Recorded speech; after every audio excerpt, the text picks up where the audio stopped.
Krishna. Thank you so much for joining us this morning. We're happy to see you, hear you. Let me start recording. Recording in progress. And live streaming, and we're good to go. Hare Krishna. We're ready for our special dispensation. It's definitely going to be a day of special dispensation. So wonderful to see everyone. We will dive right in with our Mangala Charana. Om Ajnanati Mirandasya Gyananjana Shalakaya Chakshurun Militam Yena Tasmai Shri Gurave Namaha Shri Chaitanya Manobishtam Shtapitam Yena Bhutale Swayam Rupa Kadamayam Dadati Swapadantikam Nama Om Vishnupadaya Krishna Prishtaya Bhutale Srimate Bhakti Vedanta Swaminiti Namine Namaste Saraswati Deve Gauravani Pracharine Nirvishesha Shunyavadi Paschatya Deshatarine Jaya Shri Krishna Chaitanya Prabhu Nityananda Sri Advaita Gadadhara Srivasadi Gaura Bhakta Vrinda Hare Krishna Krishna Krishna Hare Hare Hare Rama Rama Rama Hare Hare Vancha Kalpatarubhyascha Kripa Sindhubhya Evacha Patitanam Pavanebhyo Vaishnavebhyo Namo Namaha Om Namo Bhagavate Vasudevaya Om Namo Bhagavate Vasudevaya Om Namo Bhagavate Vasudevaya Jai. So good to be with all of you. It is a special Ekadashi. We are celebrating many things. Among them, and I thought it would be really cool to combine both of them. Bhadra Purnima is coming. And Bhadra Purnima is incredibly special for worshipping Srimad Bhagavatam. The entirety of Srimad Bhagavatam. This wonderful incarnation that we have of Shri Krishna, hopefully within all of our homes. And easily accessible within all of our homes, even through the online database. So everyone has a chance to have Srimad Bhagavatam in their home and worship it. And one of the best ways to worship Srimad Bhagavatam is simply by reading it. But we are also celebrating the Advent, the birth appearance celebration of our sweet incarnation of Vamanadev. And so because both of those wonderful dates are coming up, one, the actual appearance day of Vamanadev is tomorrow, but we fast today because you have to usually complete your Ekadashi fast on the next day at a certain time.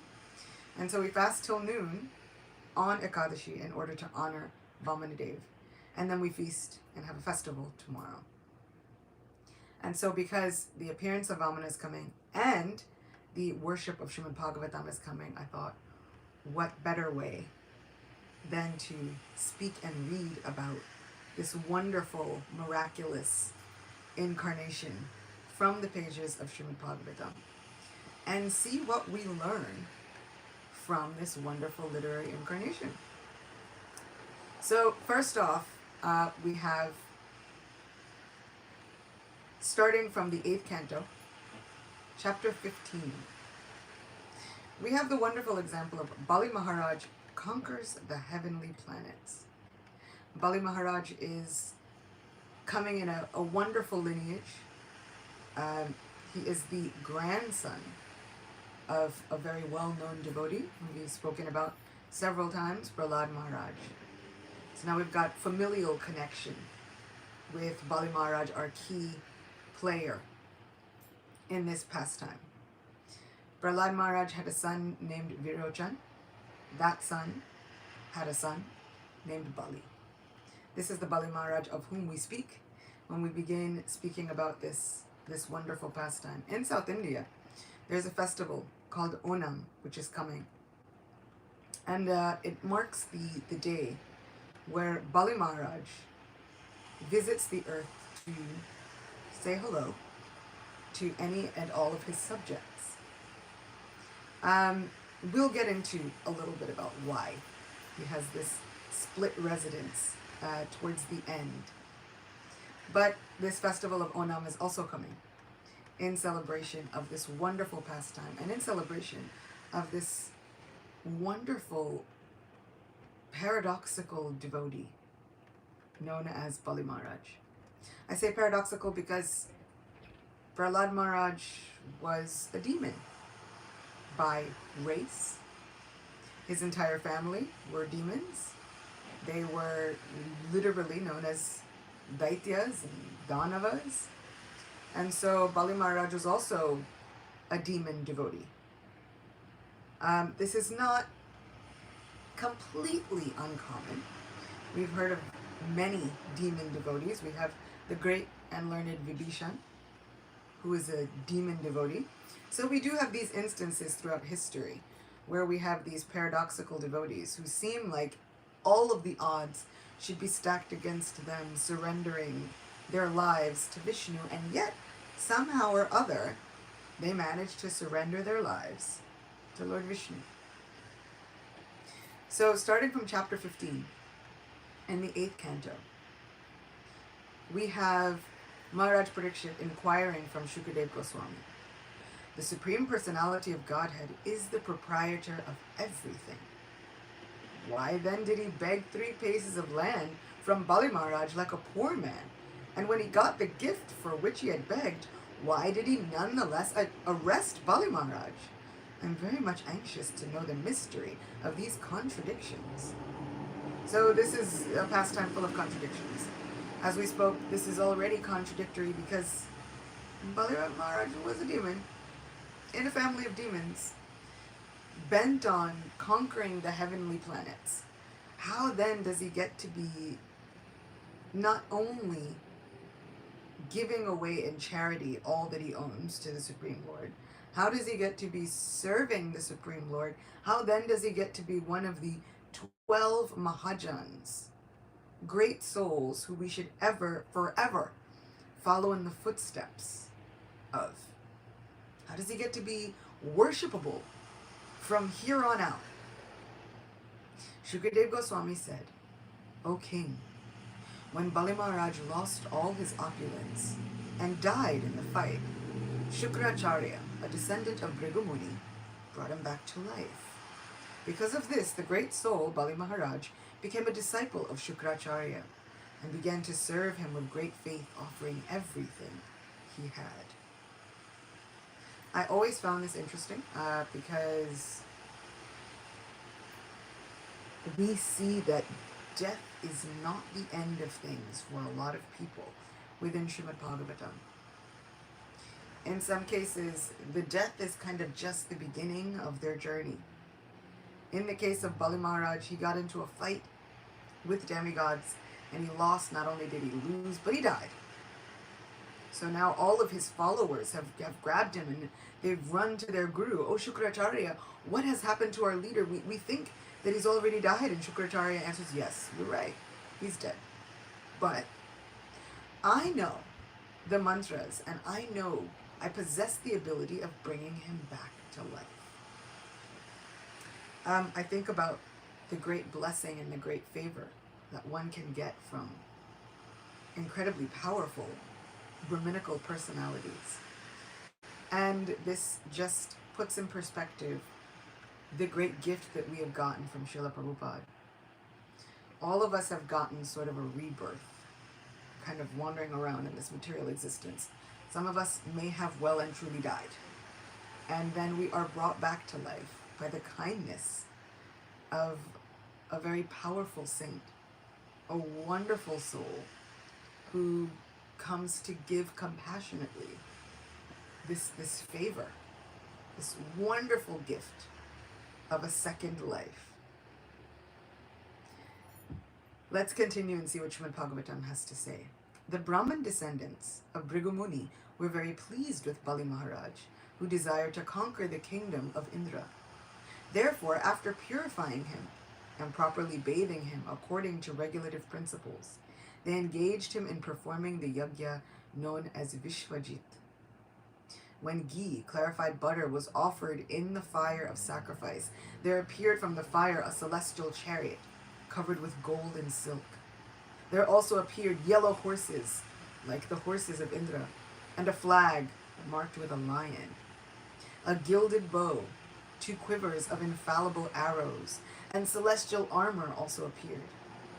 Bali Maharaj's grandfather, Prahlad Maharaj, offered Bali a garland of flowers that would never fade, and Shukracharya gave him a conch shell.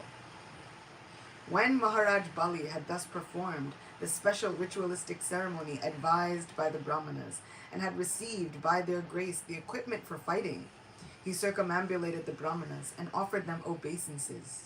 He also saluted Prahlad Maharaj and offered obeisances to him. Then, after getting on the chariot given by Shukracharya, Bali Maharaj, decorated with a nice garland, put protective armor on his body, equipped himself with a bow, and took up a sword and a quiver of arrows. When he sat down on the seat of the chariot, his arms decorated with golden bangles, and his ears with sapphire earrings, he shone like a worshipable fire. It's so incredible, the things that can happen when we simply follow the instructions of our spiritual teachers. This is a wonderful example. Bali Maharaj is such a gorgeous example of what happens when we give ourselves over to following the instructions of our spiritual masters. There is fame that awaits the person who simply follows the order of their spiritual master. There is incredible fortune, armor, and protection. All of the things that we think that we need are available to one who simply faithfully follows the order of the spiritual master.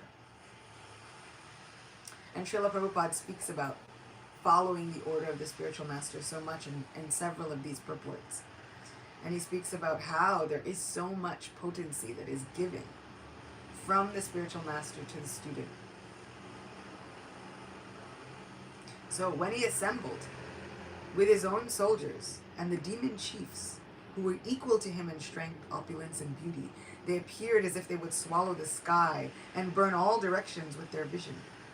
After thus gathering the demoniac soldiers, Bali Maharaj departed for the opulent capital of Indra. Indeed, he seemed to make the entire surface of the world tremble. King Indra's city was full of pleasing orchards and gardens, such as the Nandana garden. Because of the weight of the flowers, leaves, and fruit, the branches of the eternally existing trees were bending down. The gardens were visited by pairs of chirping birds and singing bees. The entire atmosphere was celestial. Beautiful women, protected by the demigods, sported in the gardens, which had lotus ponds full of swans, cranes, chakravakas, and ducks. Now we might think, why are we spending so much time giving the description of Indra's heavenly planet? If we have been reading Srimad Bhagavatam up until this point, we may have seen several such descriptions. Why another? This becomes very important because soon, spoiler alert, Bali Maharaj will be given opulence exceeding this heavenly planet. He will be given another residence in another realm, which has opulence the likes of which Indra's heavenly planet has even just dreamt about. So he's about to get something even greater than everything that will be described. The city was surrounded by trenches full of Ganges water, known as Akash Ganga, and by a high wall which was the color of fire. Upon this wall were parapets for fighting. The doors were made of solid gold plates, and the gates were of excellent marble. These were linked by various public roads. The entire city had been constructed by Vishvakarma, who is the architect of the Devas. The city was full of courtyards, wide roads, assembly houses, and not less than 100 million airplanes. The crossroads were made of pearl, and there were sitting places made of diamond and coral. Everlastingly beautiful and youthful women who were dressed with clean garments glittered in the city like fires with flames. They all possessed the quality of Shama. The breezes blowing in the streets of the city bore the fragrance of the flowers falling from the hair of the women of the demigods. Apsaras passed on the streets, which were covered with the white fragrant smoke of aguru incense emanating from the windows with golden filigree. The city was shaded by canopies, decorated with pearls, and the domes of the palaces had flags of pearl and gold. The city always resounded with the vibrations of peacocks, pigeons, and bees, and above the city flew airplanes full of beautiful women who constantly chanted auspicious songs that were very pleasing to the ear. The city was filled with the sounds of mridangas, conch shells, kettle drums, flutes, and well-tuned stringed instruments all playing in concert. There was constant dancing, and the Gandharvas sang. The combined beauty of Indrapuri defeated beauty personified. No one who was sinful, envious, violent toward other living entities, cunning, falsely proud, lusty, or greedy could even enter that city. The people who lived there were all devoid of these faults. Bali Maharaj, who was the commander of a numberless soldiers, gathered his soldiers outside this abode of Indra and attacked it from all directions. He sounded the conch shell given him by his spiritual master, Shukracharya, thus creating a fearful situation for the women protected by Indra. Seeing Bali Maharaj's indefatigable endeavor and understanding his motive, King Indra, along with the other demigods, approached his spiritual master, Brihaspati, and spoke as follows. My lord, our old enemy Bali Maharaj now has new enthusiasm, and he has obtained such astonishing power that we think that perhaps we cannot resist his prowess. No one, anywhere, can counteract this military arrangement of Bali's. It now appears that Bali is trying to drink up the entire universe with his mouth, lick up the 10 directions with his tongue, and raise fire in every direction with his eyes. Indeed, he has arisen like the annihilating fire known as Samvartaka. Kindly inform me, what is the cause of Bali Maharaj's strength, endeavor, influence, and victory? How has he become so enthusiastic? And Indra wonders this because previously, not only was he not enthusiastic, he was so unenthusiastic that he was dead. Indra thought that he had previously taken care of this foe, and now he has come back alive and infinitely stronger than he was before. This is a problem for the demigods. Brihaspati, the spiritual master of the demigods, said, O Indra, I know the cause for your enemies becoming so powerful. The Brahmin descendants of Brigumuni, being pleased by Bali Maharaj, their disciple, endowed him with such extraordinary power. Neither you nor your men can conquer the most powerful Bali. Indeed, no one but the Supreme Personality of Godhead can conquer him, for he is now equipped with the supreme spiritual power, Brahma Tejas. As no one can stand before Yamaraj, no one can now stand before Bali Maharaj. This is the power of the blessings of saintly people. This is our life and soul. These blessings are the treasure of our lives. With those blessings come unimaginable prowess.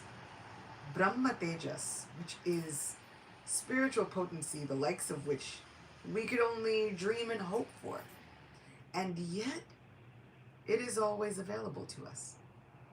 All we have to do is, with faith, surrender to the instructions of wonderfully kind-hearted spiritual masters like Srila Prabhupada. Brihaspati continues, therefore, waiting until the situation of your enemies is reversed, you should all leave this heavenly planet and go elsewhere, where you will not be seen. Bali Maharaj has now become extremely powerful because of the benedictions given him by the Brahmanas, but when he later insults the Brahmins, he will be vanquished, along with his friends and assistants.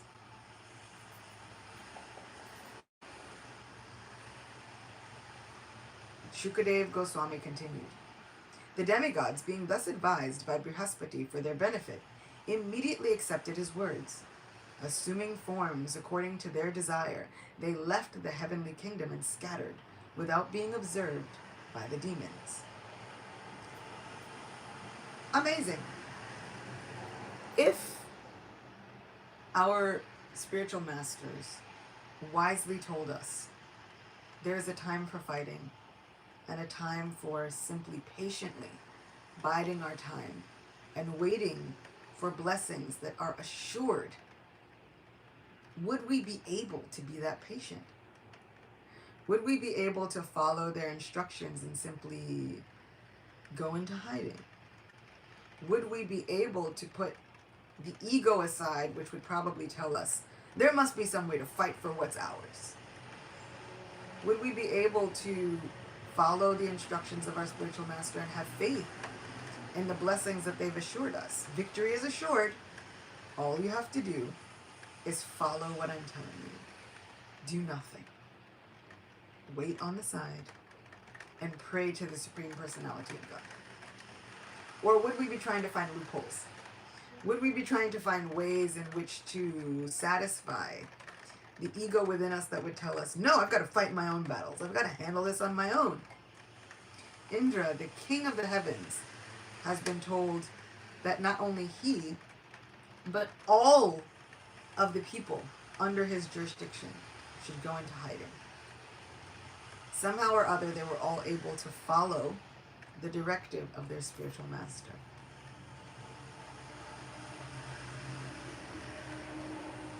When the demigods had disappeared, Bali Maharaj, the son of Virochan, entered the heavenly kingdom, and from there he brought the 3 worlds under his control. The Brahmin descendants of Brigu, being very pleased with their disciple, who had conquered the entire universe, now engaged him in performing 100 Ashvamedha sacrifices. Purport. We have seen in the dispute between Maharaj Prithu and Indra that when Maharaj Prithu wanted to perform 100 Ashvamedha yajnas, Indra wanted to impede him, for it is because of such great sacrifices that Indra was made king of heaven. Here the Brahmin descendants of Brigu decided that although Maharaj Bali was situated on the throne of Indra, he would not be able to stay there unless he performed such sacrifices. Therefore, they advised Bali Maharaj to perform at least as many Ashvamedha yajnas as Indra. The word Ayajayan indicates that all the Brahmins induced Bali Maharaj to perform such sacrifices. This is important for us because all of these sacrifices, 100 Ashvamedha yajnas, just to perform one, takes an incredible amount of gold, animals, and Brahmins, and people, and all of these things. And it's almost impossible to perform one. Now he's going to perform it not one time, but 100 times in order to maintain and keep the throne of Indra. Meanwhile, a young Gopa, a young cowherd boy named Gopakumar, within the pages of Brihad Bhagavatamrita, which is another wonderful literature where Sanatana Goswami has literally churned all of the essence, the cream of Srimad Bhagavatam, and has condensed it into the sweetened condensed milk, which is Brihad Bhagavatamrita. And there we hear of a young cowherd boy named Gopakumar, and simply by chanting a mantra that his guru has given him with faith, he becomes eligible and able to occupy the throne of Indra. He doesn't want it, but he becomes eligible to occupy the throne of Indra just by chanting a mantra. Imagine, Srila Prabhupada has given us the holy name the Maha Mantra, which he has assured and promised us, can do anything, can counteract anything, can give everything, if we simply chant it with faith, if we simply follow the instructions of our spiritual master with conviction. Are we convinced? Do we have that conviction? Do we have the faith that by following the order of our spiritual master, just as Bali Maharaj has done, just as Gopakumar had done, anything and everything is available to us? Now, I don't say this to say that we should have our eyes set on the heavenly kingdom of Indra. I say this to encourage us that all the things that we think we lack, or all of the things that we think we will miss out on by praying to Krishna, by chanting the holy names, by giving our lives over to this process, we are not missing out on anything. We absolutely have everything. We have everything that we could dream of and more, all encapsulated within one Maha Mantra. Hare Krishna, Krishna Krishna, Hare Hare, Hare Rama, Rama Rama, Hare Hare. And that's it. If we chant this mantra with faith, all of the knowledge, all of the wealth, all of the opulences known within all of this creation, material, spiritual, beyond, all of it is available to us. All it takes is the appropriate amount of faith within our hearts, because the holy name will still act.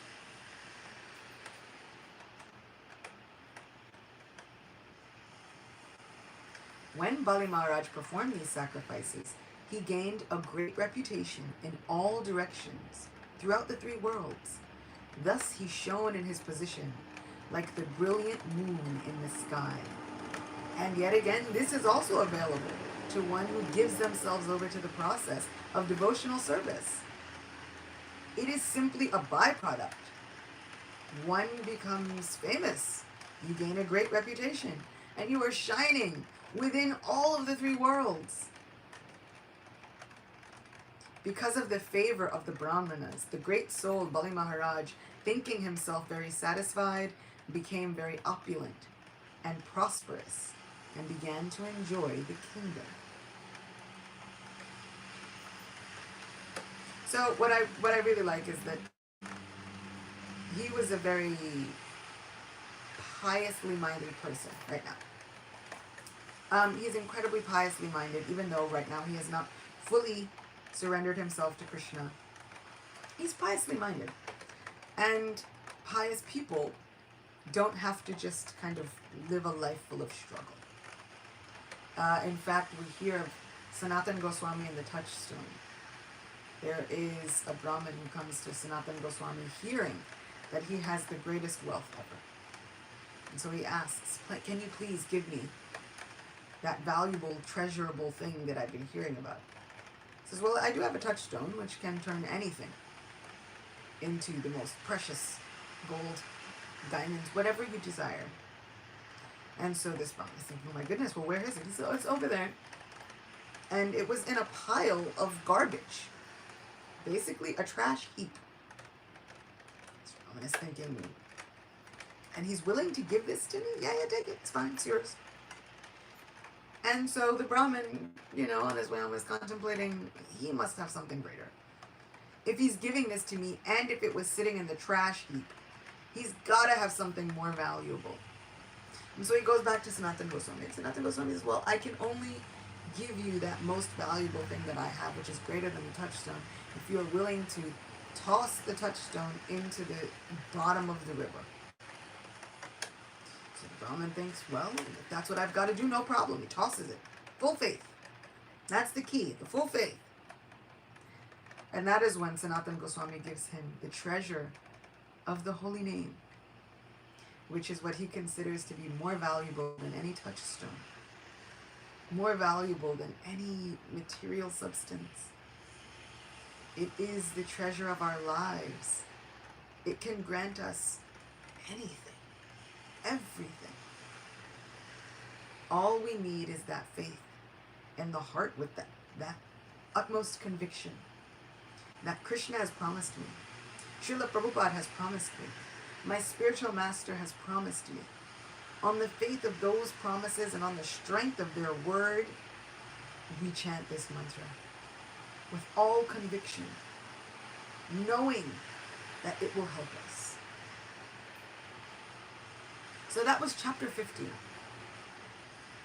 We hear in later chapters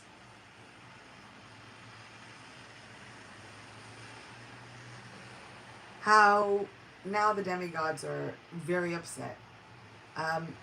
Bali Maharaj is very happy, but all of the demigods are upset. No one else seems to be very happy about this arrangement. The person who becomes the most unhappy is Aditi, the mother of all of the demigods. And when her husband, Kashyapa, who happens to be kind of the Prajapati, the progenitor, the source of both the demigods and the demons, as races, he has two wives, Diti and Aditi. The Adityas, or the demigods, come from Aditi. And then the demons, which is this race of half-siblings, they come from Diti. And between the two wives, there was already a rivalry. They did not like each other. And their sons did not like each other. And such an enmity grew like it was a cancerous legion that spread. They were forever enemies. My Guru Maharaj liked to say that the demigods and the demons were very, very much alike. They both have very long lifespans. They're both incredibly powerful, very, very strong, superhuman strength, superhuman abilities. They can often both be quite handsome, very beautiful looking. The difference is what they choose to do with their time. The demigods choose to use their time in serving the mission and the goals of Lord Vishnu. The demons do not. They could care less, quite often. And so we hear about how Aditi is very upset about this arrangement. Her sons have been kicked out of their homes. And she has to watch as they wander around homeless and with nothing. Kashyapa Muni, her husband, arrives home after many years of austerity, and he sees nothing looks quite the same. The house doesn't look like it's in the same kind of array, like it's in disarray. His wife looks very morose, and he begins to ask her, what's the problem? And he asks her an array of questions, and finally she says, can you just be merciful and side with my sons? Give my sons some way in which they can get their kingdom back. And so Kashyapa Muni begins to preach to her. How strong are the bonds of these familial attachments and these bodily relationships. He tries to give her this like philosophical idea, but he immediately sees that she can't hear him. And so then he changes tactics, and I always found that was a very, very smart and sensitive and caring move. He gave her philosophy and then saw that this was just not a time for philosophy. Sometimes in our preaching to different people, we have to understand when it just is not a time for philosophy. Sometimes in their grief and in going through, in the midst of the hardship, sometimes people just can't hear it. It doesn't make them any less spiritual. It doesn't make them any less godly. They're simply in a state where they just cannot emotionally handle this philosophy. It doesn't even make them any less spiritually advanced. So he changes tactics and he tells her, okay, but I can't help you. He wisely understands his own limitations. And he doesn't get egotistical about it, right? It's not like, I should be able to fix and solve all your problems as your husband. He says, I honestly can't help you with this. The only person that would be able to help you is the Supreme Lord himself. And so, I will tell you a way. in which to gain the audience of the Supreme Person. Once you gain the audience of the Supreme Person, if you ask him, I am sure he would be willing to help you. And so he tells her a way in which to execute the Payovrata ceremony, this ritual in order to gain the Supreme Lord as her own son. And so then this brings us to chapter 17 of the 8th canto. Shukadev Goswami continues narrating to Maharaj Parikshit, O king, after Aditi was thus advised by her husband, Kashyapa Muni, she strictly followed his instructions without laziness, and in this way performed the Payovrata ritualistic ceremony. With full, undiverted attention, Aditi thought of the Supreme Personality of Godhead, and in this way brought under full control her mind and senses, which resembled forceful horses. She concentrated her mind upon the Supreme Lord Vasudeva. Thus she performed the ritualistic ceremony known as Payovrata. This brings about a very interesting note that I want to remind myself of.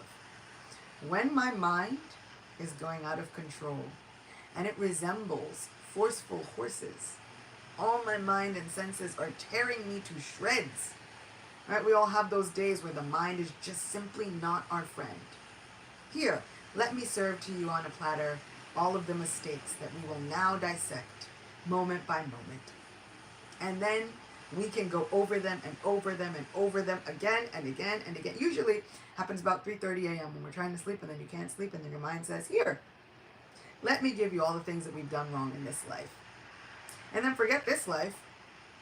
Now we know that there are other lives. And if we're suffering in this life, it must mean that it's because not only were we a horrible person in this life, but we were a horrible person in previous lives too. Now, let's pile on the guilt and all of the uncomfortable feelings. I want to remind myself that when my mind is trying to rip me to shreds, I can focus on the lotus feet of my very own Lord and somehow or other pray that he helps me bring my mind and senses, those forcible horses, under control. Aditi was able to do this with full and undiverted attention.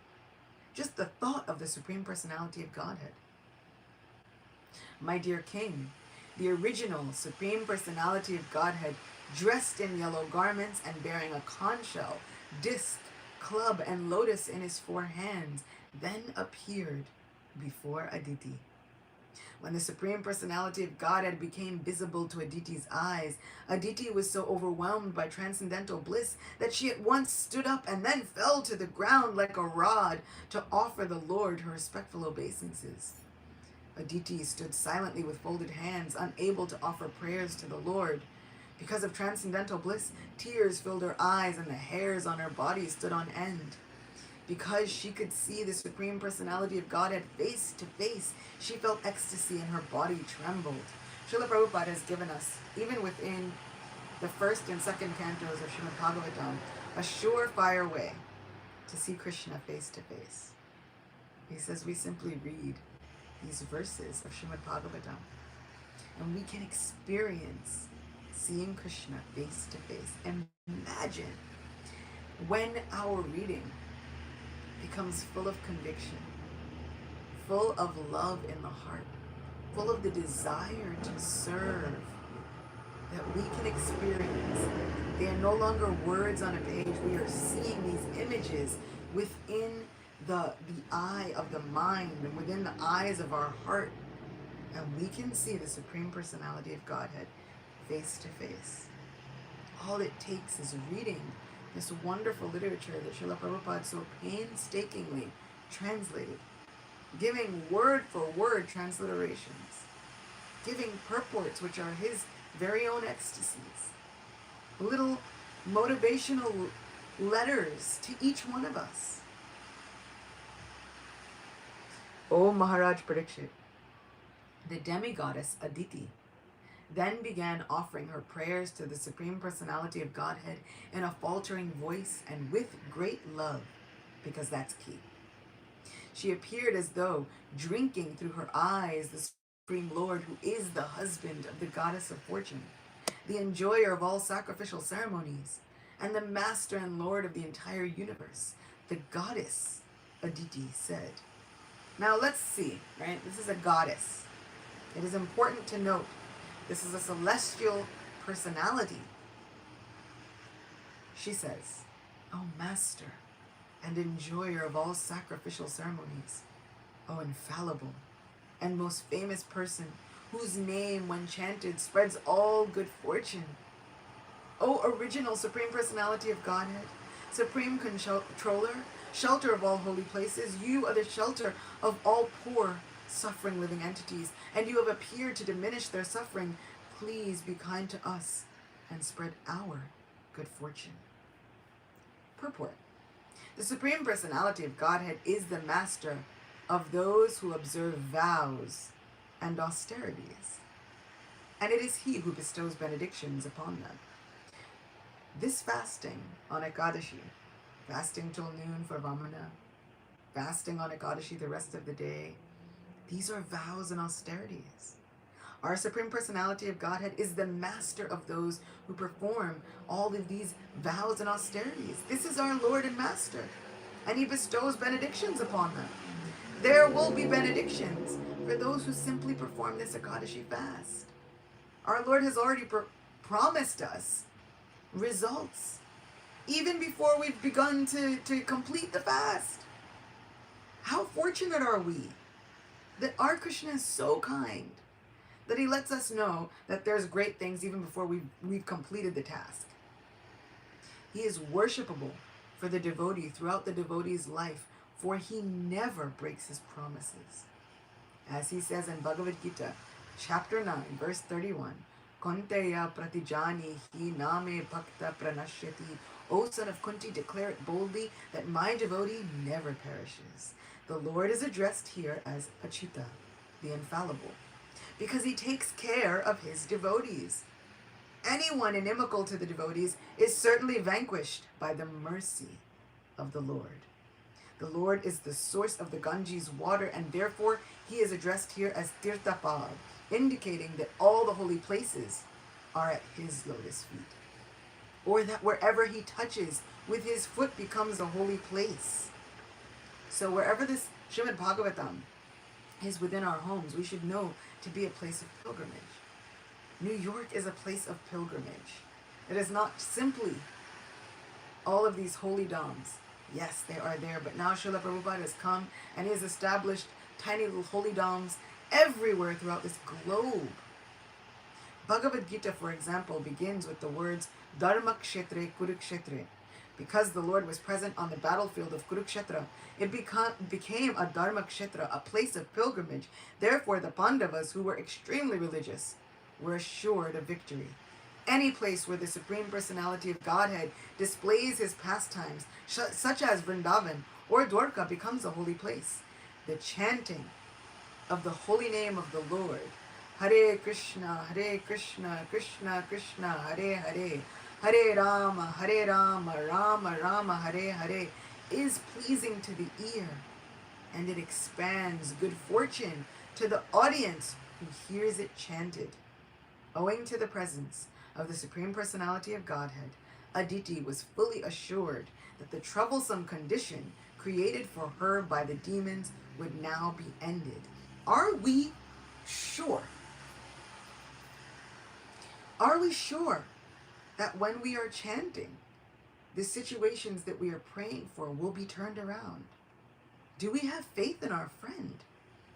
Do we have faith in our Supreme Person who always takes care of his devotees? Or are we busy telling ourselves and convincing ourselves that we are not devotees, not worthy of our Lord's protection and benedictions? He doesn't say those people with pure intentions are worthy of the benediction. Anyone. He is the Lord of those, all those who observe vows and austerities. He's the master of all of them. That includes us. We don't have to have it perfect.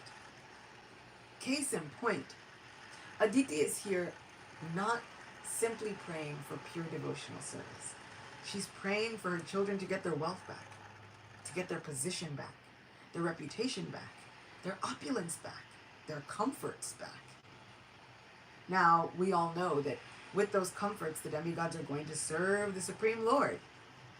So we know that. But here she is praying for something that seems material. This is us. So sometimes we catch ourselves praying for the material things. Oh Lord, I know I want to serve you, but in order to serve you, I'm going to need some things. So now we have the example of Aditi, praying for the things that she needs in order for her and her children to serve the Supreme Personality of Godhead. Let's see if the Supreme Personality of Godhead thus condemns her. Okay, let's see. My Lord, you are the all-pervading universal form, the fully independent creator, maintainer, and destroyer of this universe. Although you engage your energy in matter, you are always situated in your original form and never fall from that position. For your knowledge is infallible and always suitable to any situation. You are never bewildered by illusion. O my Lord, let me offer my respectful obeisances unto you. O unlimited one, if your lordship is satisfied, one can very easily obtain a lifetime as long as that of Lord Brahma, a body either in the upper, lower, or middle planetary systems, unlimited material opulence, religion, economic development, and satisfaction of the senses, full transcendental knowledge, and the 8 yogic perfections. What to speak of such petty achievements as conquering one's rivals? Shukadeva Goswami said, O King Parikshit, best of the Bharat dynasty, when the lotus-eyed Lord, the supersoul of all living entities, was thus worshipped by Aditi, he replied as follows. Let's see if he says to her, I can't grant you all of that. You didn't ask for pure devotional service. The Supreme Personality of Godhead said, O Mother of the demigods, I have already understood your long-cherished desires for the welfare of your sons, who have been deprived of all opulences and driven from their residence by their enemies. O Devi, O Goddess, I can understand that you want to regain your sons and be together with them to worship me, after defeating the enemies in battle and retrieving your abode in opulences. You want to see the wives of the demons lamenting for the death of their husbands, when those demons, the enemies of your sons, are killed in battle by the demigods, of whom Indra is the chief. Now, doesn't that seem like a very materially minded desire? Like, not only do I want to see the things return, but I need to see the other people suffer. I need to know that the comeuppance is occurring. So sometimes if we know we have this desire within our hearts, what's amazing is that Krishna understands that it is there. And he understands that we need some help navigating through those desires. But he's not penalizing her for it. He's saying, I already understood the long-cherished desires that were there in your heart. He knows the desires, even before we pray to them. Pray for them. Pray about them. Pray on them. And he's not penalizing us for it. He's not condemning us for it. He's not leaving us for it. Krishna already understands, which just gives us even more reason to open our hearts and simply explain to Krishna what is there. To be honest with Krishna about what's in our hearts. To be vulnerable with him and open up about those desires that are there. You want your sons to regain their lost reputation and opulence and live again on their heavenly planet as usual. O Mother of the demigods, in my opinion, almost all of the chiefs of the demons are now unconquerable, for they are being protected by the Brahmanas, whom the Supreme Lord always favors. I like how he's talking about himself in the third person. Thus the use of power against them now will not at all be a source of happiness. Yet, because I have been satisfied by the activities of your vow, O Goddess Aditi, I must find some means to favor you, For worship of me never goes in vain, but certainly gives the desired result according to what one deserves. Worship of Krishna never, ever goes in vain. Krishna never leaves us hanging. Krishna absolutely fulfills all desires and finds a way to do it in which all parties involved are pleased. This is Krishna. This is our unlimited person. This is who we are praying to day in, day out when we are chanting the Mahamantra. This is the Krishna that we need. Oh Lord, I don't know how to satisfy everyone, but you know how to make a situation where in which everyone is pleased, everyone is satisfied, and all desires are fulfilled. He knows a way in which to make Aditi happy by taking back the property of the demigods. But he knows how to simultaneously bless Bali Maharaj so that Bali Maharaj doesn't actually lose out on anything. How is this possible? Because this is Krishna. This is the same Krishna who's working in our lives. We should remember that this is the Krishna. When we find ourselves in difficulty and we don't see how it could possibly all work out, in fact, it would be impossible for it to all work out. Luckily, we worship a Supreme Person who specializes in making the impossible happen. For those who worship Him. For those who simply open up their hearts and become vulnerable. Who simply pray to Him with all they've got. I must find some means to favor you, for worship of me never goes in vain. This is Krishna's promise to all of us. I must find some means to favor you. I have to. You've prayed to me, now I'm indebted. How is it that Krishna can become indebted to somebody because they've prayed to him? Doesn't it seem like we should be more indebted? We're asking for something, begging for something, but our Krishna becomes more indebted. This is our magnanimous friend, well-wisher, confidant, Supreme Person. This gives our hearts and minds the ammunition when the mind comes back and gives us a clap back that, oh, this worshiping Krishna is way too difficult. Why do we stick with this? Why are we doing all of this? Our hearts can answer, this is why. Because worship of Krishna never goes in vain. I am sure, and I have been assured, that Krishna absolutely will listen to my prayers. Krishna continues, you've prayed to me and properly worshipped me by performing the great Payovrat ceremony for the sake of protecting your sons. Because of Kashyapa Muni's austerities, I shall agree to become your son and thus protect your other sons. Always thinking of me as being situated within the body of your husband Kashyapa, go worship your husband who has been purified by his austerity. O lady, even if someone inquires, you should not disclose this fact to anyone.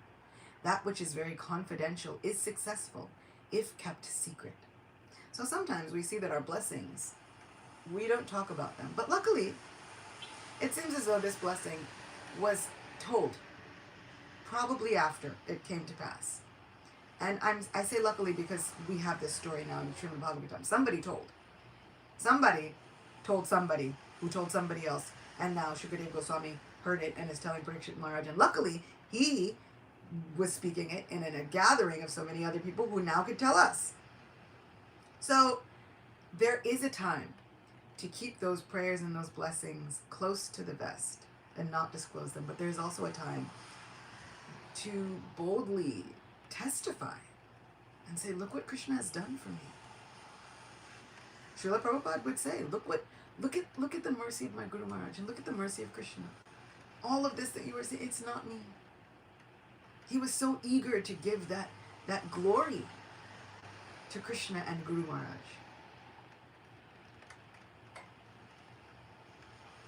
Shukadeva Goswami said, after speaking in this way, the Supreme Personality of Godhead disappeared from that very spot. Aditi, having received the extremely valuable benediction that the Lord would appear as her son, considered herself very successful, and with great devotion, she approached her husband. And then it continues as how the Lord began to appear from the union of Kashyapa Muni and Aditi. And then Lord Brahma having seen that the Supreme Lord is appearing, begins to also offer prayers. But this pastime from beginning to end has so many impossible things in it. There are so many purports later on, which maybe we'll speak about in the next Ekadashi, where Srila Prabhupada speaks as though, and he says, if one gives everything to the Supreme Person, they are never the loser. They only gain everything. How is it that you could have 10 apples, and Krishna could ask for all 10 apples, and you give 10 apples, and somehow you then have 25 apples? That is not math, and yet that is Krishna. This is our inconceivable Lord, who is giving us everything, even as we surrender it to him. It's already his. It's already his. All we have to do is give up that willingness to hold on to it and call ourselves the controller. When we give up that need to be the controller, to be the proprietor, and we start understanding things just truthfully, that this is not mine, this is Krishna's, magic happens. And Krishna gives us everything that was within the heart that we spoke about, everything that was within the heart that we did not speak about, and everything that we couldn't have even dreamt of asking for. Krishna fulfills all desires. So thank you for allowing me to be with you and observe this wonderful austerity and this vow of observing Ekadashi in order to please the master of all those who observe any vows and austerities, to somehow or other gain benedictions the likes of which I have not even begun to dream about. But I'll let you know when they happen. Thank you so, so much. Thank you, Ashwini Gopi. Beautiful class. Very hope, even as always. I have a quick question. We're way over time, but it's a burning question. Fantastic. Please. What's the difference between having faith in Krishna fulfilling our desires, answering our prayers, and treating Krishna as our order supplier, like Santa Claus? Krishna, make my landlord not raise my rent. And if he does, it's your fault, Krishna. What's the difference between those two mindsets? I mean, if we were really thinking, if the landlord raises my rent, then Krishna, it is your fault, and we understand that Krishna always has our best interest for us, then it's like, okay, well, Krishna, if the landlord raises my rent, then I'm going to have faith that just like you gave Bali Maharaj all of the equipment that he needed to conquer the heavens, then all of the resources should be coming any minute now. And so, we have to carry the faith through. I think the difference is we need that same energy. Keep the same energy when we're praying to then have faith that Krishna is going to carry it through.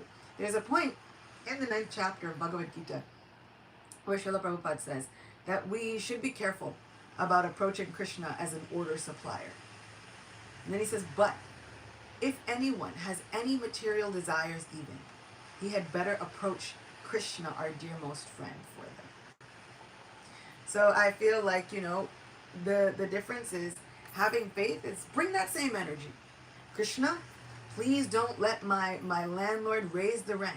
Oh, Krishna, please give me this new car so that I can better facilitate my service to you.